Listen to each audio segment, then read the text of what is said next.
और वो वक्त याद करो जब इनसे कहा गया था कि इस बस्ती में जाकर बस जाओ और इसमें जहां से चाहो खाओ, और ये कहते हुए जाना कि या अल्लाह हम आपकी बख्शिश के तलबगार हैं, और बस्ती के दरवाजे में झुके हुए सरों के साथ दाखिल होना तो हम तुम्हारी खताएं माफ कर देंगे और नेकी करने वालों को और भी ज्यादा सवाब ज्यादा देंगे। हमने तर्जुमा पढ़ा आयत नंबर 161 सूरह अराफ का। इस शहर का नाम अरहिया था जो आज भी जेरिको के नाम से मौजूद है।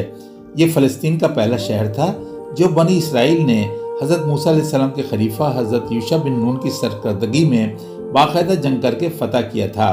हुक्म था रब्बुल आलमीन का कि सर झुकाकर दाखिल होना और इस्तग़फ़ार करते हुए दाखिल होना। तुम्हारा सर आजिज़ी से झुका हुआ हो, ज़बान पर इस्तग़फ़ार हो तो हम तुम्हारी खताएं न सिर्फ माफ़ फरमा देंगे बल्कि नेक लोगों को मज़ीद नवाज देंगे।